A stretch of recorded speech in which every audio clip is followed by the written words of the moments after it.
del Castillo, trabajo como redactor en el diario.es y voy a moderar esta mesa sobre libertad de expresión y libertad de información.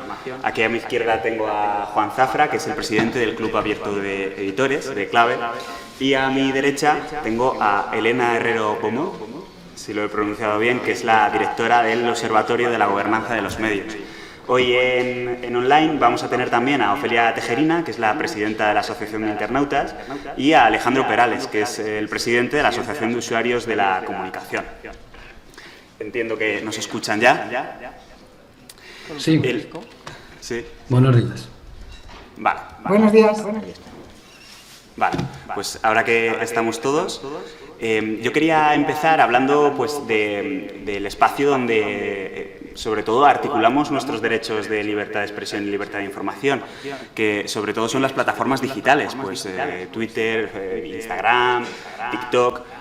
Lo que pasa en esas plataformas y cómo se regulan nuestros derechos ahí es clave para nosotros a la hora de ejercerlos.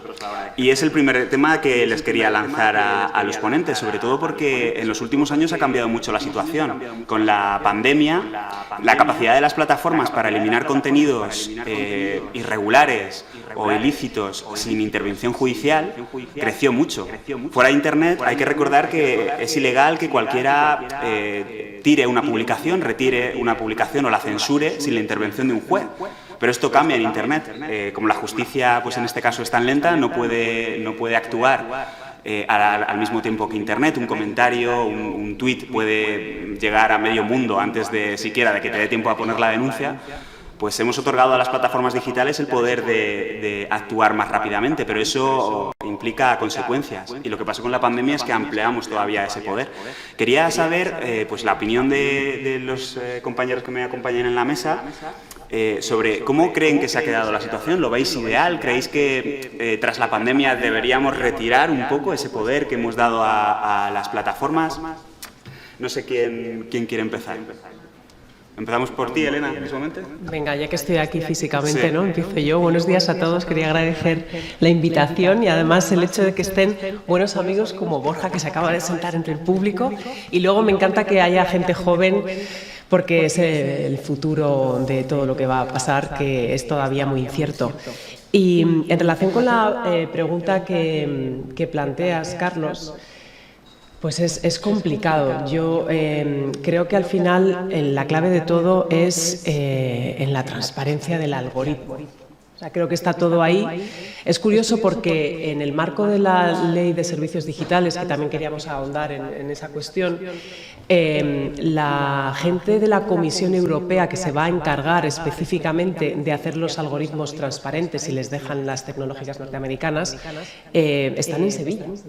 De toda la Unión Europea han decidido instalarse en Sevilla. Hay una unidad específica de transparencia algorítmica y ahí es donde yo creo que tenemos que poner la presión para que esos procesos de determinar quién puede y quién no puede intervenir en el espacio público, en la conversación pública y por tanto, delimitar esa libertad de expresión que, como tú bien dices, hemos estado hasta hace muy poquito bajo un modelo liberal donde cualquiera podía emitir sus opiniones y sus expresiones sin ningún tipo de límites, salvo los que también prescribe la Constitución, ¿no?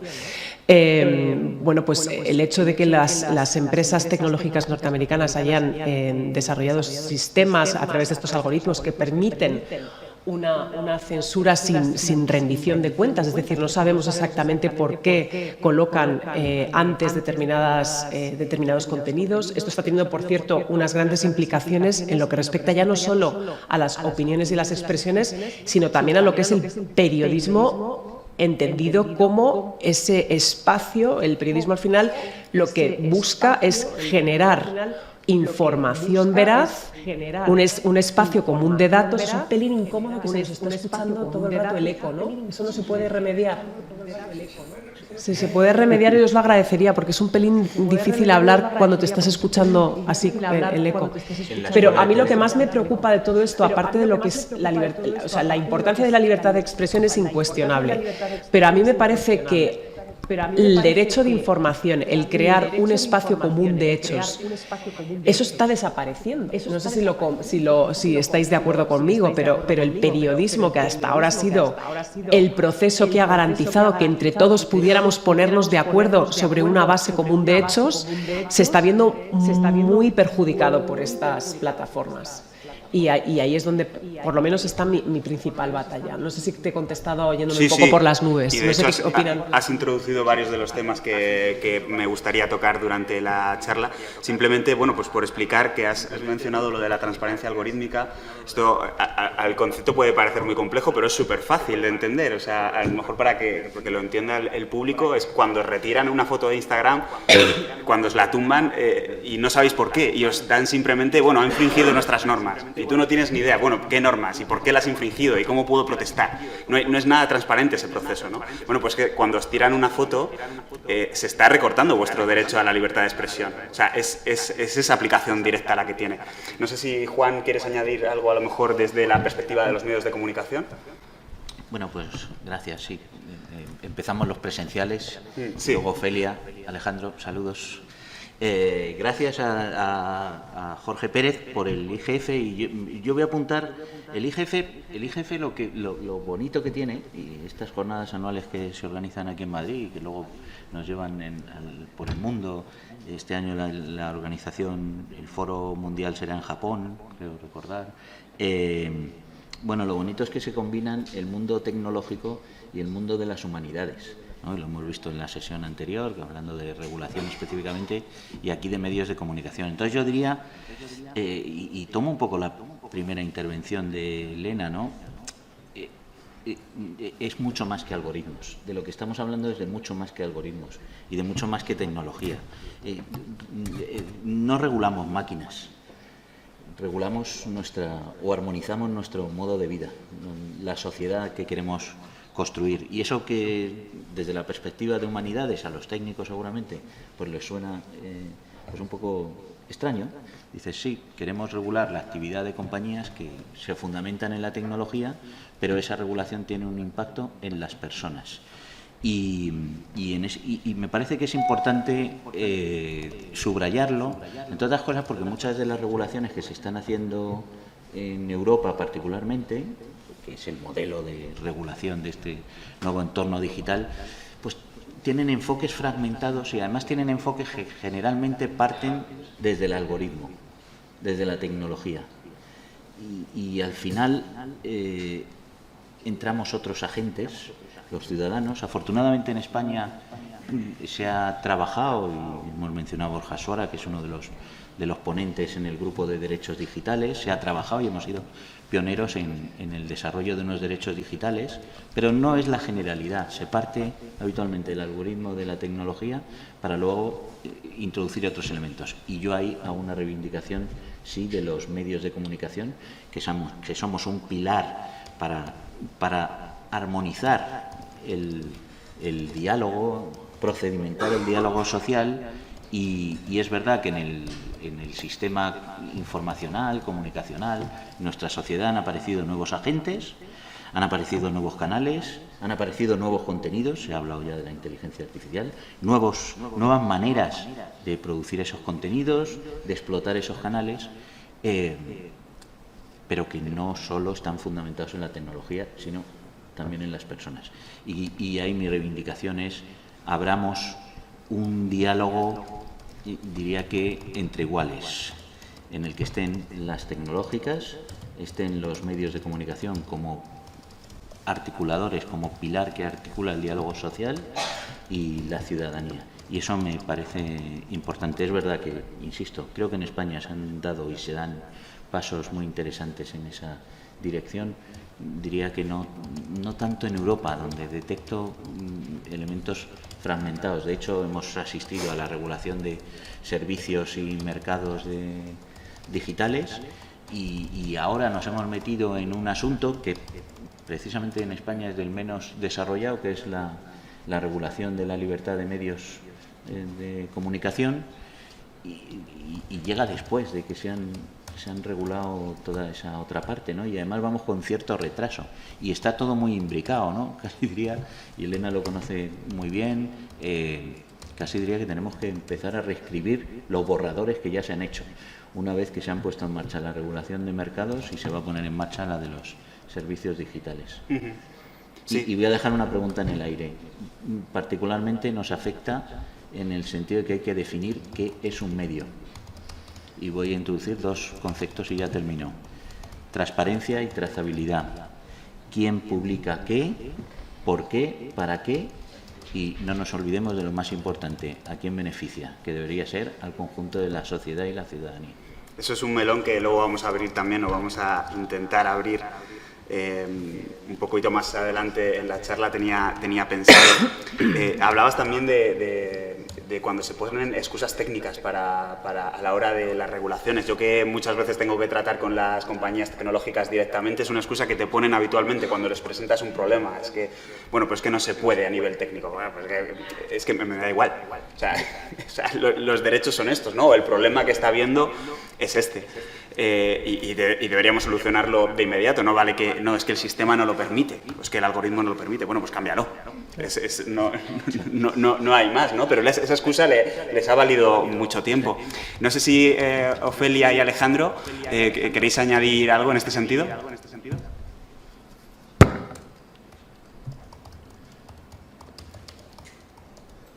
Alejandro, por ejemplo.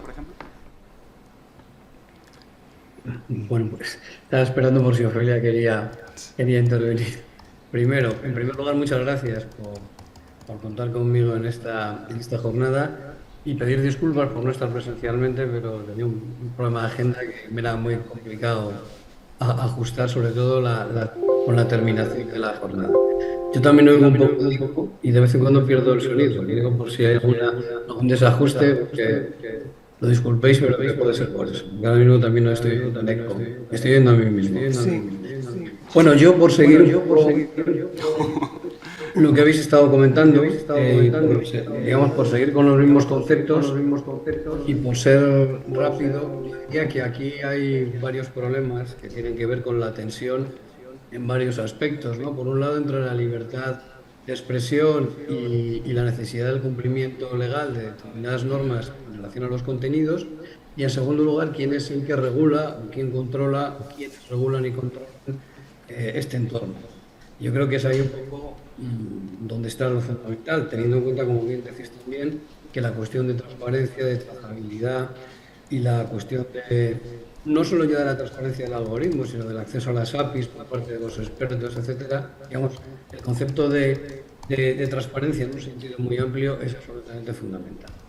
Yo diría que hemos seguido un proceso, y si vemos las normativas y vamos desde la Directiva de Comercio Electrónico hasta el Reglamento de Servicios Digitales, más que el Reglamento de Mercados Digitales, y algunas otras normas que pueden venir relativas desde la libertad de los medios hasta la pornografía infantil, que está generando mucha polémica. Creo que es un proceso en el cual se ha ido asumiendo progresivamente que las plataformas y las redes sociales deben tener responsabilidad en la difusión de contenidos. Bien, es verdad que no son responsables editoriales del contenido como tal, pero eso no significa que no tengan ninguna responsabilidad en la difusión de los contenidos. Al fin y al cabo, ejercen el control de esa difusión, utilizan los algoritmos y otro tipo de sistemas de recomendación para jerarquizar esos contenidos y determinar cómo nos llegan. Y yo creo que desde el mantra inicial, en el que las plataformas no tenían, como digo, casi ninguna responsabilidad, decía Burke, todo el poder y ninguna responsabilidad, a la situación ahora, tras el reglamento de servicios digitales, creo que hemos avanzado bastante. Y creo que aún debemos avanzar más. Por no detener mucho en esto, yo dejaría un poco aparte el tema de la expresión artística o estética y dejaría un poco aparte el tema de la opinión, pero en relación a la información, en relación a los contenidos factuales, hay una obligación de veracidad, y esa obligación de veracidad tiene que ser garantizada. ¿Por quién? Pues a mí me preocupa tanto que no haya ningún control en Internet como que el control en Internet sea exclusivamente privativo de las propias plataformas, de las redes sociales. Sin que sepamos exactamente por qué determinan que un contenido se puede emitir. Yo apuesto, y en ese sentido voy en la línea del Reglamento de Servicios Digitales, con sistemas de corregulación donde haya participación de expertos, donde haya participación de la sociedad civil, donde haya participación de los verificadores, donde haya participación, obviamente, de todos aquellos agentes de la cadena de valor de contenidos que participan en la difusión de los mismos, y de las autoridades nacionales y europeas, ¿no? Desde el punto de vista del ámbito de la regulación del audiovisual y del digital, y que se establezcan, digamos, criterios armonizados y claros de por qué se ejerce un determinado control sobre unos contenidos u otros, ¿no? Creo que todavía nos hace falta una regulación más activa en relación a las plataformas y redes que haga que su labor sea más proactiva, ex ante. Y creo también que hace falta una regulación de los generadores de contenidos. Hablaba Juan de quién son medios. Bueno, en el entorno digital los medios son los generadores de los contenidos. Y los generadores de los contenidos deben estar sometidos a los mismos controles que en el ámbito del audiovisual o de medios más tradicionales están sometidos los prestadores de esos servicios. Ofelia, no sé si tú quieres añadir algo en este sentido. O podemos entrar ya de lleno al tema que comentaba Alejandro, que también lo decía Juan, porque parece que sobrevuela la posibilidad de crear alguna distinción entre los usuarios de Internet, a lo mejor a la hora de regular sus contenidos, ¿no? De si uno es un medio de comunicación, si es un usuario anónimo, si es un influencer. Parece que es una pregunta que está sobrevolando. ¿Cuál es tu opinión en este sentido? Pues mi opinión es que no puedo creer que sigamos debatiendo sobre esto. ¿Que es necesario? Sí, eso es lo que me sorprende, que todavía a día de hoy seguimos debatiendo sobre el tema de la responsabilidad de los prestadores de servicios en la gestión de contenidos. Por supuesto, hay que tener en cuenta las diferencias entre un medio de comunicación social, digamos que ese es el concepto jurídico, ¿no?, de la prensa, radio, televisión, no medio de comunicación en sí, porque Internet es un medio de comunicación y yo puedo ser un medio de comunicación en mi timeline de Twitter si yo quiero. El concepto de medio de comunicación social tiene unas normas específicas, está claro, tanto para someterse a ese control de la veracidad que comentaba Alejandro antes, que habéis comentado, como para darnos a nosotros la oportunidad de ejercer ese derecho a estar informados. Por lo tanto, tiene que seguir unas reglas del juego diferentes a las que tendría que seguir yo. Los influencers tienen otro tipo de reglas. Algunas confluyen, pero tienen que ser diferentes. En cualquier caso, nos vemos en el punto de cómo controlamos esos contenidos para respetar los derechos fundamentales y también para proteger a los usuarios, que es un poco lo que nos está preocupando. Hablamos de transparencia, hablamos de normas, hablamos del control del algoritmo, pero todo se resume en la responsabilidad del prestador de servicios. ¿Qué responsabilidad tiene? Bueno, por una parte, no sé si os estáis dando cuenta que estamos entrando en un bucle en el que, sobre todo hablando de inteligencia artificial, exigimos esa transparencia, ese control del algoritmo, esa rendición de cuentas. Eso me vas a decir desde el minuto 1 del ciclo de vida, del primer bit que sacas con información hasta el último. Todo eso hiper mega controlado, leyes, estándares técnicos, todo.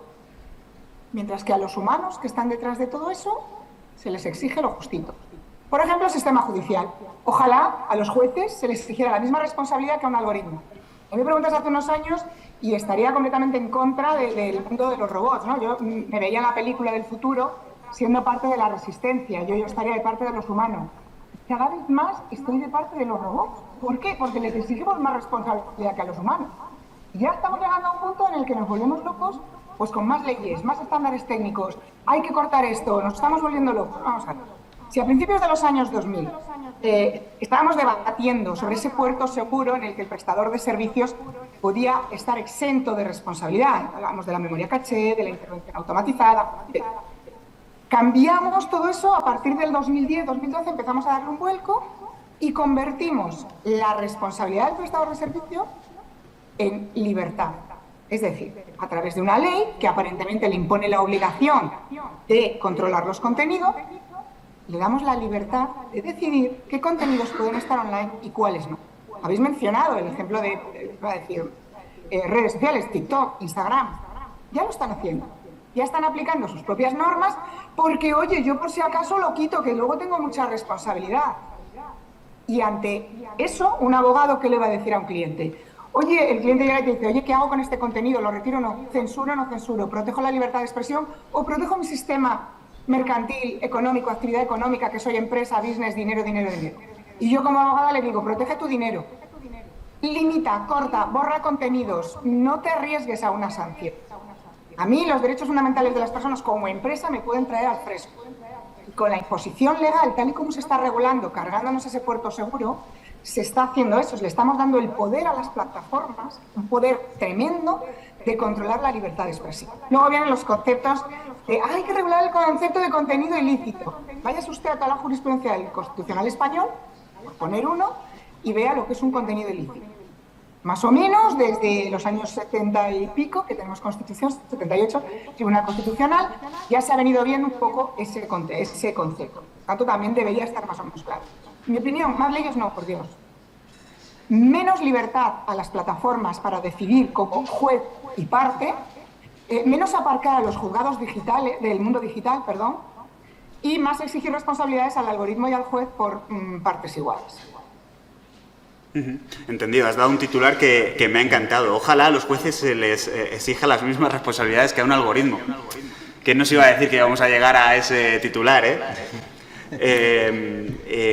escuchándote, no sé, puede parecer que a los reguladores les ha sido más fácil, ¿no?, ir contra las plataformas tecnológicas por su gran poder y por los inmensos beneficios que generan, que contra los usuarios de las plataformas, ya sean medios, sean usuarios anónimos, sean influencers, que parece que esa parte pues la dejan un poco más a la autorregulación, ¿no? Por ejemplo, lo estamos viendo ahora en las influencers, que son los anunciantes, es el mercado publicitario, las agencias las que están intentando autorregular cómo utilizan ellos los influencers, ¿no? Yo sé que tú, Juan, aquí tienes muchas ganas de hablar de cómo los medios están intentando autorregular en ese sentido, ¿no? Y de crear un marco para decidir, bueno, pues esto es un medio de comunicación y esto no. Bueno, joder, es que no, tenemos todos y todas tenemos muchas ganas de hablar. Pero yo sé que este tema te interesa mucho. Pero el otro día, cuando estábamos preparando la mesa con algunos de los miembros del foro de gobernanza, tú apuntaste un titular que te había escandalizado, que está en línea con lo que decía Ofelia, ¿no? Y lo voy a decir yo. Sí, el carnet de periodista. Sí, y además dije, a ver si por un exceso de regulación vamos a eliminar la libertad de expresión y de información. Es lo que ha dicho Ofelia, a ver si por imponer tantos límites al algoritmo, pues vamos a condicionar la actividad de las personas y que sean las máquinas las que cercenen esa actividad de los profesionales del periodismo. Sí, yo aquí vuelvo a remitirme a Elena, que sabe mucho más, que lo está trabajando en el día a día, el tema de la regulación europea de libertad de medios. Y es que ahí estamos. Ofelia mencionaba ese concepto jurídico, diría que tradicional, de medio de comunicación social, pero es que esa no es la referencia que se está utilizando en esa reglamentación, y entonces es ahí donde decimos, de hecho, a nosotros, desde la perspectiva de los medios, nos afecta en el sentido justamente cuando se habla de la retirada de contenidos, y además establece diferentes categorías de medios, o así se debería interpretar, ¿no? Que dice que las plataformas no retirarán contenidos salvo que sean de un medio. Bueno, de un medio tradicional, y entonces ya empezamos a debatir sobre qué es un medio tradicional y qué es un medio no tradicional, y ahí llegamos hasta lo que tú decías de influencer o de el carnet de periodista. ¿Y por qué el carnet de periodista? Pues porque en los debates sobre esa reglamentación hemos pasado de decir vamos a autorregularnos, vamos a regular lo que es un medio específicamente y hagamos una diferenciación entre medios tradicionales y nuevos medios, y ahora estamos en el paso de la autorregulación, que es hagamos que sea una autodenominación de medio de comunicación. Y entonces dices, vaya, ¿y ahí quién se declara por sí mismo medio de comunicación? ¿Lo que consideramos medios de comunicación social o el influencer que se declara medio de comunicación. ¿Y quién articula eso? Las autoridades nacionales que se están creando en ese sentido, y entonces entramos en qué autoridades nacionales, con qué capacidades, que es lo que venía a decir Ofelia. Y yo diría, y lo lanzo porque tampoco desde Club Abierto de Editores todavía tenemos una posición clara, solo existe en Francia un registro de medios y quizá hay que empezar a plantearse si son necesarios unos registros de medios en los que haya unos compromisos del sistema de medios que se reconocen. Y vuelvo a insistir en la cuestión de transparencia y trazabilidad. O sea, saber quién ha promocionado esos medios, en definitiva, quién los financia, por qué, para qué. Bueno, y también ahí Alejandro, con todos los temas de autorregulación de la publicidad, pues creo que podemos aprender mucho de ello. En definitiva, creo que es interesante el que se desarrolle un debate sobre los registros de medios y la revisión de los parámetros de lo que consideramos un medio de comunicación social. Sí, ahí seguramente el tema es la escala de grises, ¿no? Porque total, empezamos por los que tenemos más claro y vamos bajando. Por ejemplo, yo en mi campo de especialidad, que es la tecnología, hay muchísimos influencers divulgadores. Y puede ser que tengan más personas contratadas ellos que algunos medios especialistas en tecnología, ¿no? Porque son youtubers y tal, y tienen sus cámaras, sus editores. Entonces es curioso, ¿no? Porque a lo mejor yo, como empresa de un influencer, tengo más personal contratado que tú, ¿no? Y facturo más que tú, ¿no? Pero no soy un medio de comunicación y tú sí. Absolutamente, pero primero lo de que dices de los grises, no pretendo ni siquiera, diría que ni siquiera aspiro a estar en posesión de la verdad, ¿no? Pero en una sociedad distribuida, pues sí, tenemos medios tenemos editores de publicaciones muy consolidadas, que es un autónomo que trabaja con una red de colaboradores, todos ellos profesionales de la comunicación. Entonces, ¿y a eso cómo le llamamos? Medio. Para mí, medio.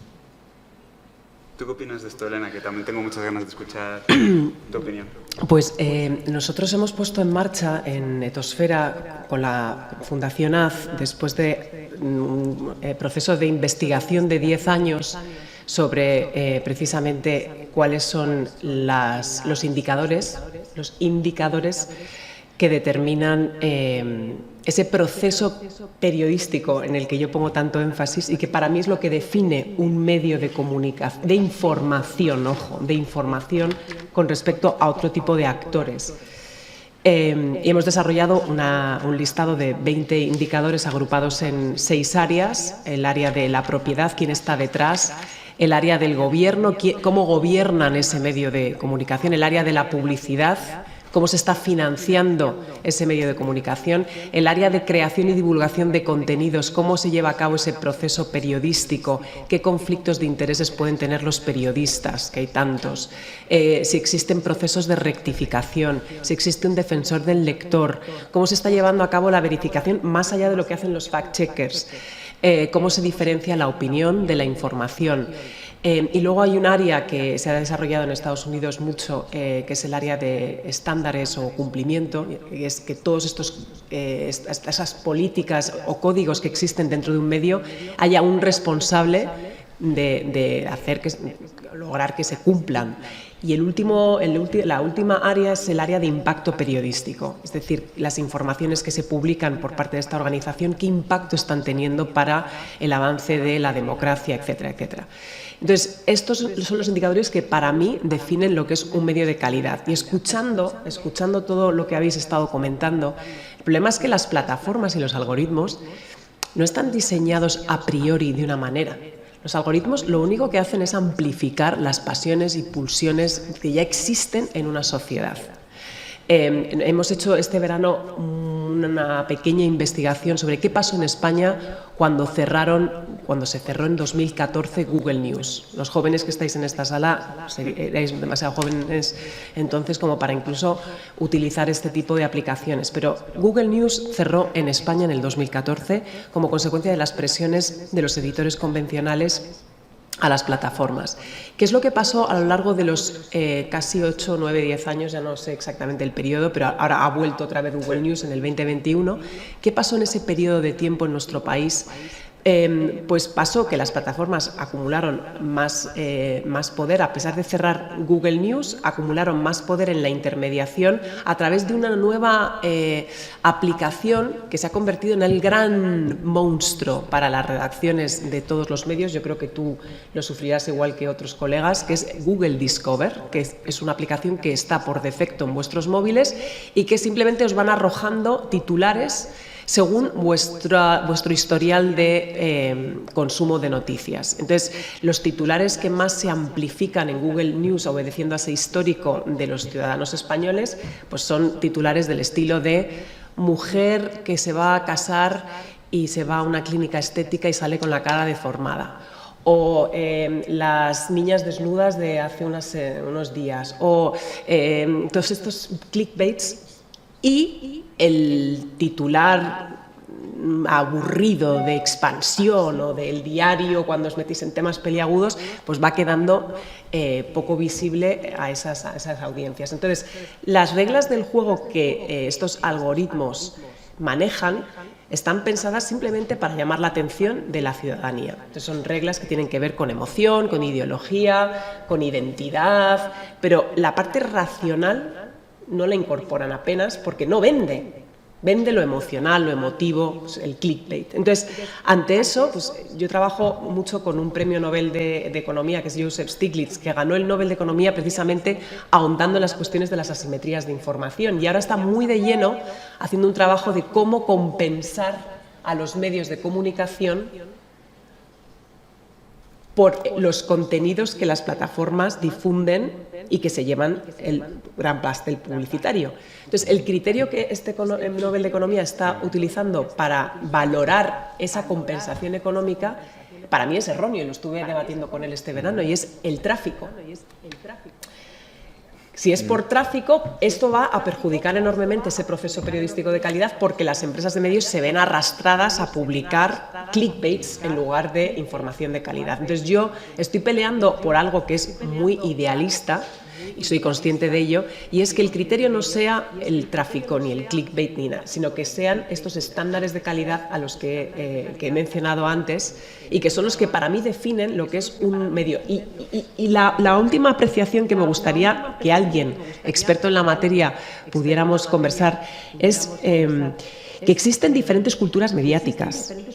Está la cultura mediática mediterránea que tiende mucho, por razones históricas que no me puedo extender, a la polarización. Está la cultura alemana, holandesa, escandinava, que tienden a cuidar el fondo y la forma de los contenidos de tal manera que no todo entra en la esfera pública. O sea, ahí ya tienes unos controles que son los que estamos tratando ahora de definir, pero los alemanes, los nórdicos, los holandeses, ellos han cuidado mucho qué tipo de contenidos pueden entrar y qué tipo de contenidos no en esa esfera pública. Y luego está el modelo liberal anglosajón, angloamericano, que todo entra. Todo entra. Entonces, lo que sí que se está evidenciando es que con esta tecnología el modelo liberal está fracasando. El modelo liberal es como una especie de enfermedad autoinmune del sistema democrático. Y en contraposición a ese modelo, lo que se demuestra en este entorno digital es que el modelo corporativista alemán, que así es como se llama, o corporativista centroeuropeo, es más resiliente y hace que sea más sana esa esfera pública. Perdonad por la larga intervención, pero es que me parece que responde a algunas de las cosas que habéis arrojado. Sí, claro, súper interesante.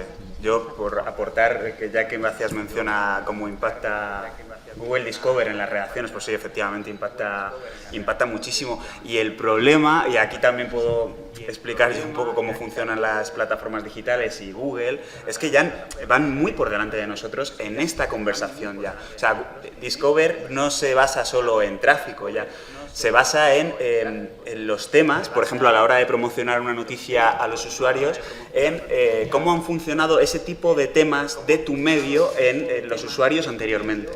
Por tanto, te va encasillando en un rango de especialidad. Cuando tú metes un tema en Discover y se dispara en tráfico sobre una determinada temática, por ejemplo, os voy a poner un ejemplo que me pasa con mis noticias, que son temas legales relacionados con reconocimiento facial, fíjate qué categoría de información más específica. Pues yo ya tengo detectado que a mi usuario de periodista, a mi autor, Google Discover le tiene como una fuente de relevancia en este tipo de temas, y cuando publico algo de esto lo impulsa en Google Discover. Y es increíble porque son temas que se leen muy poco en la portada del diario.es. O sea, el 95% del tráfico viene de Discover en esos temas. 95. Sí, una barbaridad. Y ese 95 es varias veces más alto de lo que yo podría conseguir solo en la portada del diario.es. O sea, que os beneficia. Sí, pero fíjate ¿Y por qué lo denuncian tanto en otras redacciones? O sea, ¿por qué periodistas...? Porque a lo mejor ellos hacen clickbait y el Google Discover les ha encasillado en clickbait. Es una cosa muy perniciosa. Claro, si tú estás haciendo estos temas de te sorprenderá la enfermedad que tiene David Bustamante y que no le ha permitido ir a jugar al golf este domingo y lo peta, Google Discover va a decir, vale, es que tú sabes las enfermedades que tiene Bustamante o las celebrities. Claro, pero aquí está el meollo de la cosa, porque lo que estamos echando en falta es cuáles son los criterios que utiliza Discover. Claro, exactamente. No lo sabemos. Pues eso es lo que os quería decir, que no lo sabemos. ya nos han tomado la delantera en esto también. O sea, nosotros estamos en un foro debatiendo sobre qué podríamos hacer. Google ya lo sabe. Y cuando nosotros, si en algún momento vamos con una propuesta legislativa en el que participe también la sociedad civil y los actores económicos locales a Google, le va a decir, teníais que haber venido hace 5 años, yo ya tengo todo esto. ¿Y dónde hay algún representante de Google aquí? Aquí en esta sala no lo sé. En España hay muchos. Si quieres luego te pongo en No, digo en esta contacto. sala, que como están detrás del evento, ¿no? Lo patrocinan, a lo mejor podrían también comentar. Bueno, eso es... pero esto yo debo decir esos que... algoritmos no sé si les va a gustar mucho. No voy a decir que no lo sabemos. De hecho, está regulado, se ha regulado en la última... corrígeme Borja, donde más se ha incidido en esto es en la nueva regulación de propiedad intelectual, con la transposición de la directiva europea, donde se hizo mención a los cambios de algoritmo de Google, y ahí tuvimos un amplio debate.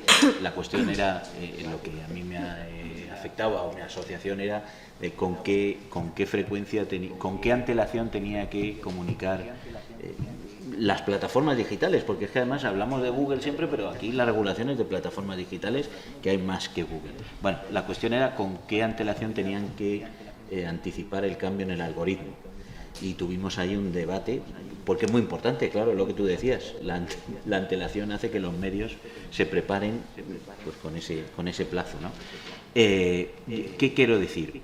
Que es un diálogo permanente. O sea, tampoco creo que debamos demonizar. Bueno, perdón, que yo quiero dar voz a... Pero Sí, sobre todo a Ofelia y Alejandro, que están online y quizás les es un poco más difícil intervenir, pero termina. Elena, No, que iba a haceros una pregunta, pero yo creo que es bueno que intervengan ellos. Y además yo solo hago un apunte, porque como has preguntado, nosotros clave se ha personado en el expediente de la CNMC, de la Comisión de Mercados y de la Competencia, en el expediente abierto a Google, y ahí tendremos la posibilidad de acceder a información. Ok, pero yo... Bueno, vamos a dejar que ellos intervengan. Si quieres lanzarles tú la pregunta, y yo por mí encantado. Bueno, es que no sé si Alejandro y Ofelia están en esto, pero para mí una de las preguntas que tengo, y nunca he llegado ni a sentarme en una mesa con un alto directivo de Google que pudiera tener algún tipo de autoridad para esto, ¿no? Pero vosotros ¿consideráis que sería muy difícil pedir que en esos criterios del diseño de algoritmos se introdujeran esos estándares de calidad para recuperar de alguna forma ese periodismo que se está medio, ¿cómo llamarlo?, muriendo?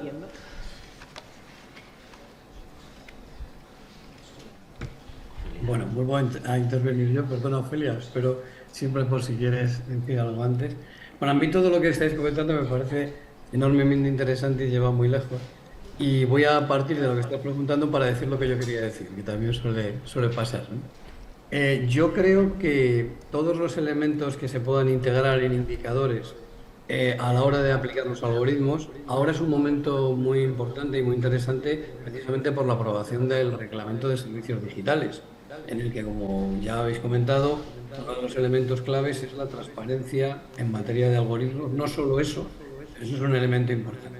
¿Qué quiere decir eso? Pues que, digamos que por primera vez, igual que se abren, digamos, las plataformas a que los investigadores puedan conocer pues muchos de los elementos de las tecnologías y de las innovaciones y de las aplicaciones que se tienen en cuenta para desarrollar pues todo este mercado de la difusión de contenidos digitales. También en el caso de los algoritmos, pues se supone que va a haber un mayor conocimiento de cómo funciona. Ya el reglamento introduce algunos elementos, digamos, compensatorios del mero tráfico, ¿no? Como es, por ejemplo, la cronología, la diversidad de fuentes, que sería un indicador cualitativo que estaría un poco en la línea de lo que tú estás comentando, una especie de indicador de calidad, ¿no? Pensando mucho en un tipo de contenido ilícito que es la desinformación, lo que se puede aplicar también a otros muchos, ¿no? Yo, digamos, aprovechando esta pregunta y aprovechando la reflexión, quería volver un poco atrás al tema de los influencers que se ha comentado aquí. No tanto ya por los influencers, sino por, digamos, como ejemplo de lo que yo quería comentar, que creo que he comentado más o menos en mi primera intervención. En el modelo de negocio, o por mejor decir, en el mercado, en la cadena de valor de la oferta digital, hay una diferencia clara que no se da tanto en los medios convencionales. La podríamos encontrar en la prensa, en los distribuidores de los periódicos, pero no tienen nada que ver, entre los generadores de contenidos y aquellos que los distribuyen, ¿vale? Y yo creo que el desafío es la regulación progresiva tanto de unos como de otros. En el caso de los influencers no es que no estén regulados. La actividad de los influencers está absolutamente regulada a nivel europeo por dos normas que tienen su correspondencia en España. La Directiva de Prácticas Desleales y la Directiva de Servicios Audiovisuales. La Ley General de la Comunicación Audiovisual y la Ley de Competencia Desleal regulan perfectamente la actividad del influencer. ¿Cuál ha sido el problema? Que los árboles aquí yo creo que no nos han dejado ver el bosque, es decir, nos hemos empecinado en pensar en el influencer y en discutir qué era el influencer, cuando realmente todos los contenidos que el influencer difunde, como digo, estaban perfectamente regulados desde el punto de vista de qué es lícito o qué no es ilícito difundir. Por eso han tenido que entrar el órgano de autorregulación. Por cierto, yo no hablo de autorregulación, hablo de corregulación. No soy partidario de la autorregulación, sino de la corregulación. No me voy a detener en eso, pero lo dejo ahí. Y yo creo que lo que nos ha ocurrido es que hemos necesitado una normativa, o necesitamos una normativa que identifique al generador de contenidos como tal.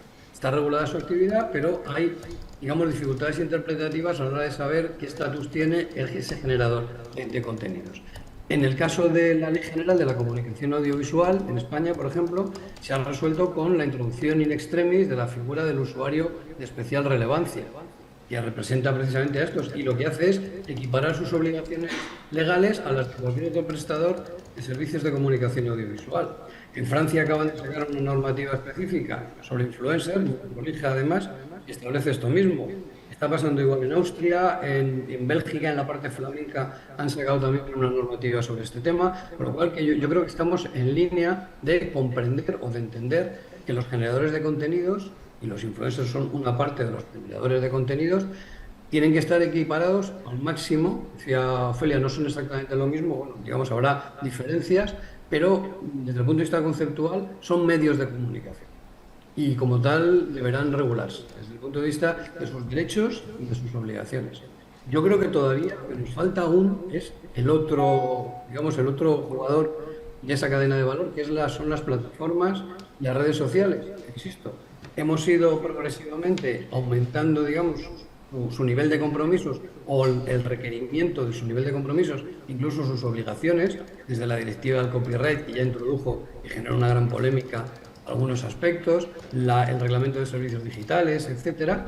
Pero yo creo que todavía hace falta una voluntad más decidida de imponer regulaciones a las plataformas y a las redes sociales, insisto, obligaciones ex ante, ¿no? ¿Y cómo al final habrá que resolver eso desde el punto de vista del control? Vuelvo otra vez a la regulación. No se puede dejar en manos de las plataformas, y lo decía también Ofelia, los que son juez y parte no pueden ser los que estén determinando qué contenidos corren por la web o corren por la red o por el entorno digital. Ofelia. Bueno, por mi parte, un poco, permitidme que ponga en contexto esta ronda para centrar la respuesta, que ya, spoiler, va a ser otra pregunta. Estamos hablando de la gestión de contenidos, del control, estamos hablando de varias partes. El emisor está localizado, estamos hablando de los influencers, no puede estar más localizado el influencer que lo que está en los medios de comunicación tradicionales o no. Es mucho más fácil localizar al influencer que la está liando. Eso, por lo pronto, ya es relativamente cómodo de gestionar y de regular. Alejandro está bastante regulado. Tenemos también el contenido en sí, ese concepto de la veracidad. Bueno, ¿qué es la veracidad y qué es un contenido veraz? Ya lo tenemos claro. Tenemos además la posibilidad, y desde el punto de vista, voy a decir, la suerte de contar con los fact-checkers. Lo mismo que me encanta tener diferentes medios de comunicación, diferentes periódicos con diferentes colores políticos, porque la gente protesta por eso, pero es que es necesario. A mí me gusta tener fact-checkers privados, no privados, mejor privados, pero diferentes, que puedan competir entre sí, que tengan sus diferentes colores, etcétera. Para mí es, digamos, un contrapeso que balancea, por decirlo así un poco en plan latinoamericano, que equilibra muy bien esta situación de la información y la desinformación y que ayuda mucho. Y lo prefiero 1000 veces antes que más leyes, más algoritmos haciendo el cafre y, como digo, aparcando a los jueces a la hora de decidir qué es bueno que esté online y qué es malo que esté online. En cuanto a la regulación y autorregulación, yo sí me gusta llamarlo autorregulación.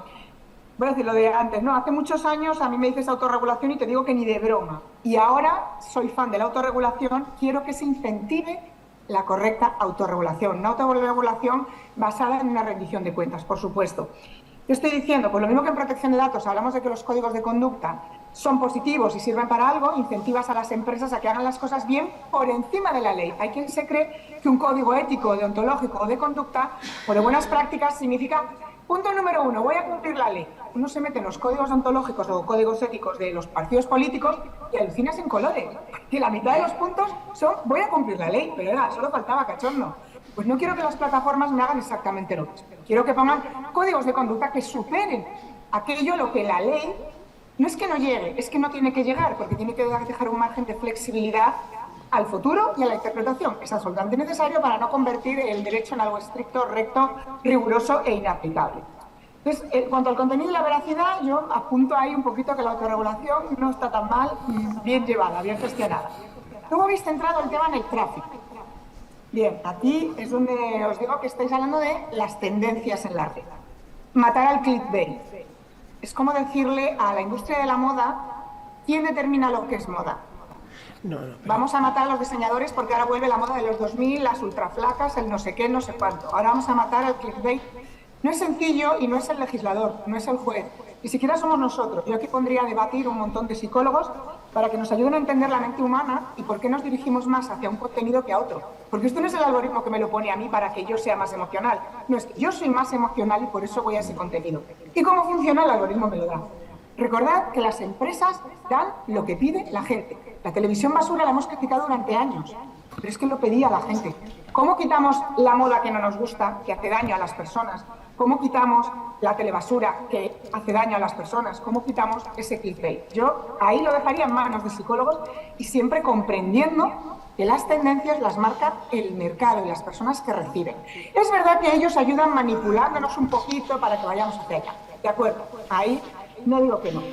Y aquí termino con la segunda pregunta, que después de deciros qué es moda, qué es tendencia, os pregunto en el sentido, ¿qué es responsabilidad por un clickbait? Si la información es falsa, provoca desórdenes públicos, por ejemplo, pues podríamos meter a ley.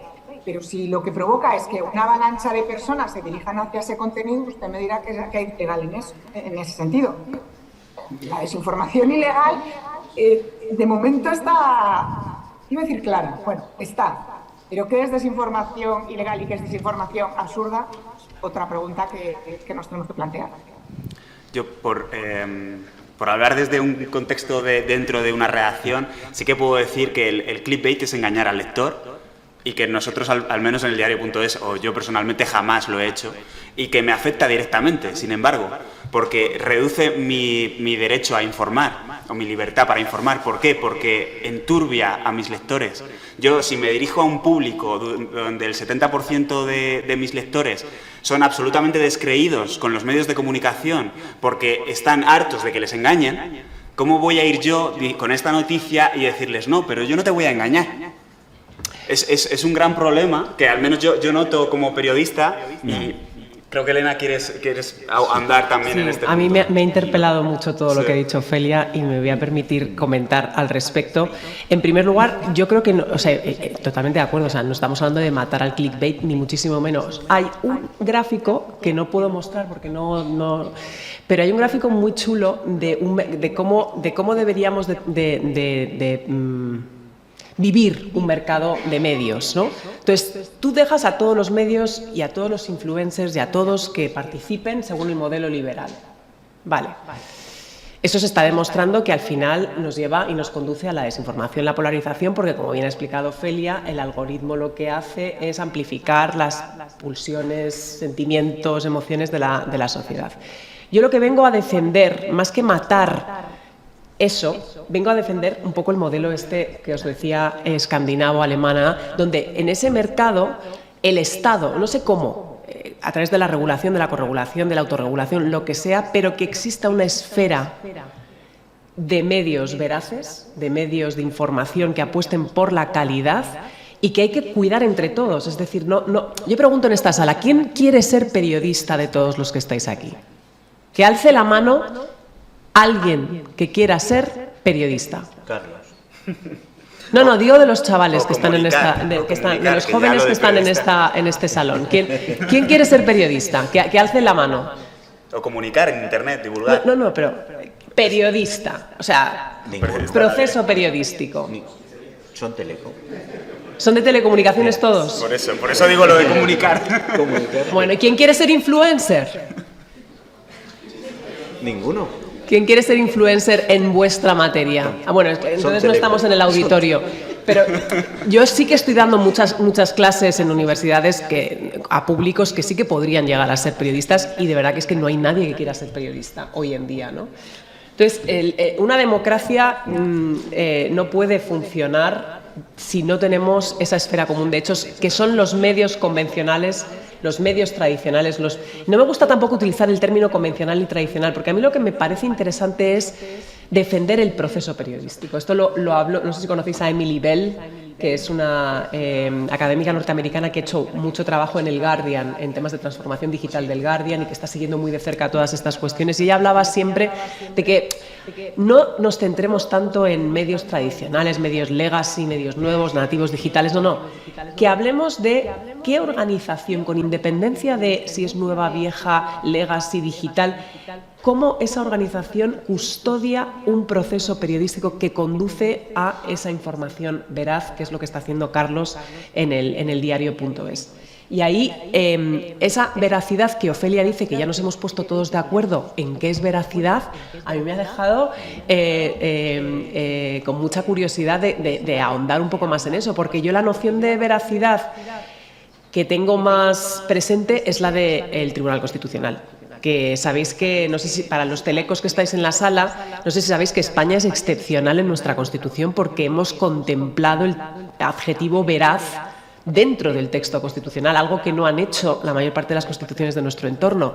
Y el constituyente, cuando estuvieron debatiendo sobre este tema, que no sale tampoco en el diario de sesiones mucho debate al respecto, pero supongo que por la cuestión de la dictadura quisieron enfatizar que la información tenía que ser veraz, es decir, no podíamos seguir viviendo en una dictadura alimentada por la propaganda. Entonces el término veraz, sin tampoco mucha reflexión en el momento, se introdujo algo insólito en el resto de constituciones, y eso ha obligado al Tribunal Constitucional a tener que elaborar una doctrina de la veracidad que no la conoce. Yo te pregunto a ti como periodista, ¿cuál es la doctrina de la veracidad del Constitucional español? No sé si afortunada o desafortunadamente te lo puedo decir, porque me han denunciado varias veces y me han absuelto en todas, y he tenido que aprender lo que es veracidad. Y a mí, ¿cómo explicar la veracidad? O sea, yo lo que tengo que demostrar cuando publico una noticia es que he hecho absolutamente todos los procesos periodísticticos que había en mi mano y he contactado con todas las fuentes que había a mi disposición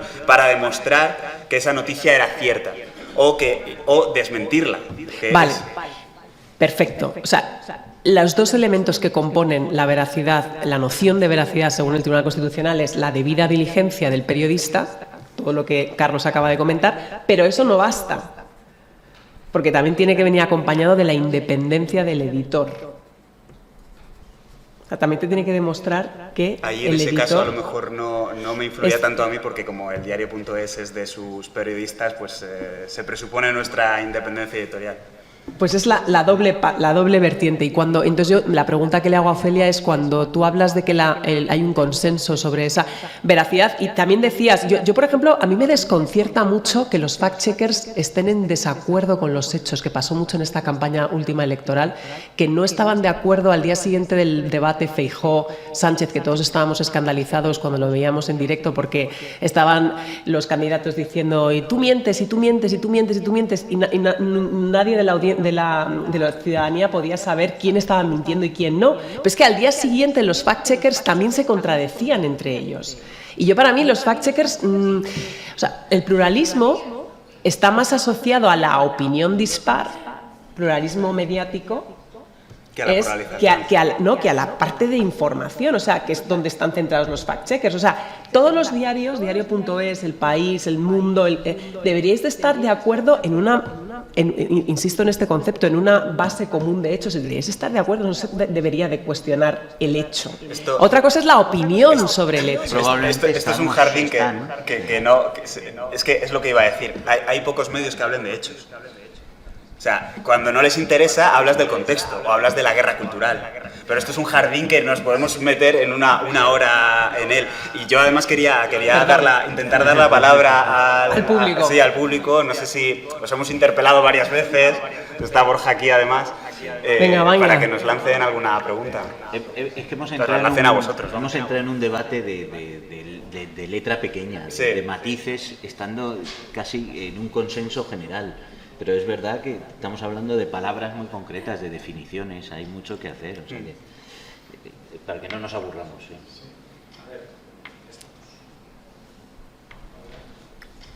Nada. Sí, dale. ¿Ahora? Sí.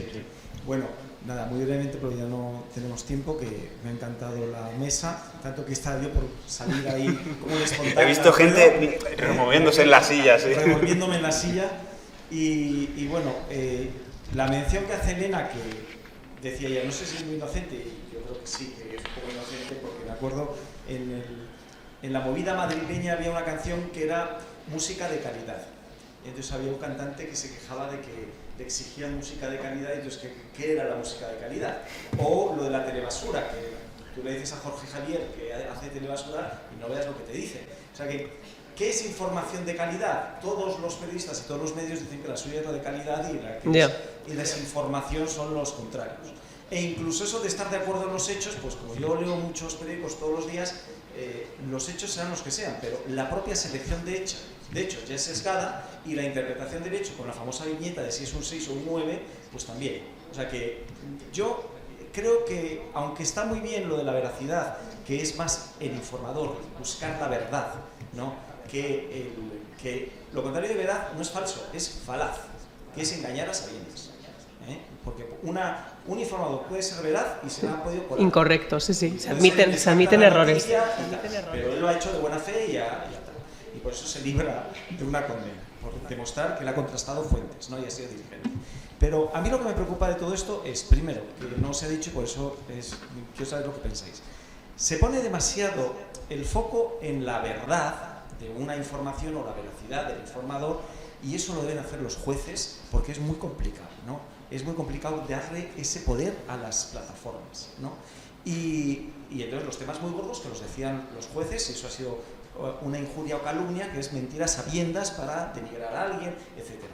Pero a mí lo que más me preocupa de las redes sociales, y nos hemos olvidado, es el término campañas de desinformación, que eran lo de los las fake news de las granjas rusas Sí, sí. en procesos electorales. Entonces, yo lo que siempre he dicho es que hay una vía que no se ha explorado, que al lado de la veracidad y de la libertad de información del artículo 20 está el pluralismo informativo como un valor constitucional. ¿Qué hace una campaña de desinformación? Bombardear la noticia falsa por tierra, mar y aire. Y lo que hace es desvirtuar el pluralismo informativo y de opinión. Y lo que hay que hacer es atacar las redes de bots. Porque a mí una noticia falsa al lado de una noticia verdadera no me preocupa. Todos los días en todos los medios serios y de calidad hay noticias falsas. Todos los días. Que cada uno escoja según su sesgo ideológico y cognitivo la que le dé la gana. El problema es cuando a la opinión pública bombardean con una noticia falsa con redes de bots viralizados además artificialmente, porque no es simplemente una opinión que se propone. Yo creo que por ahí la administración, igual que puede atacar en cuestiones de ciberseguridad las redes de bots, desde donde se lanzan ciberataques, también puede hacer cosas basándose en el pluralismo informativo, que es un valor constitucional, y sin entrar en erigirse en árbitros de la verdad, porque a mí eso me da mucho miedo. Pero vamos, que verdad en el sentido del que estábamos hablando antes, Carlos y yo, es puramente procedimental. Es decir, que ahí no estás definiendo qué contenido, sino que estás viendo qué proceso se ha seguido para llegar a esa información. Eso para empezar. Y yo creo que una cosa no se riñe con otra, y yo sí que estoy viendo en el mundo de la desinformación que sí que se están tomando medidas sistémicas para afrontar estas campañas de desinformación masiva por parte incluso de las propias plataformas, y ahí se está articulando a través de la tecnología, porque no se puede afrontar desde los recursos puramente humanos este tipo de campañas masivas que, sobre todo en fase electoral, distorsionan por completo a la opinión pública y alteran por completo un proceso electoral libre, ¿no? Eso es un poco pero que se están haciendo de facto, se están tomando medidas para ese tipo de riesgos que planteas. No sé si queréis comentar algo a lo que ha dicho Borja, además de... Bueno. Pero no creo que esté reñido. O sea, yo cuando hablo, Borja, de la veracidad, me refiero, por ejemplo, si este político en el año 2011 subió, congeló o bajó las pensiones. O sea, ¿cómo podemos tener disparidad de opinión? Que sí, Elena, que eso tienes razón, pero me refiero... Pero es que eso es muy grave, también. Según el fact-checker, te sacan unos hechos u otros, porque para todo hay. Entonces, en la mera selección del hecho también hay un sesgo. Ya. Pero Jorge creo que os está haciendo indicaciones. Ya, nos tenemos que ir. Bueno, yo es que estaría toda la mañana. Sí, nos pedimos repetir el año que viene, por favor, en el fórum de 2024. Llevamos 15 años, ¿no? Sí. Por favor, repitamos esta misma mesa con los mismos ponentes y con Borja, que se suba aquí con nosotros también. Muchas gracias, Ofelia y Alejandro. Disculpad por la dificultad a la hora de daros paso, que por videollamada es un poquito más difícil. Muchas gracias a Elena y Juan, y a la organización por traernos. Y gracias a vosotros también por escucharnos durante esta hora. Muchas gracias.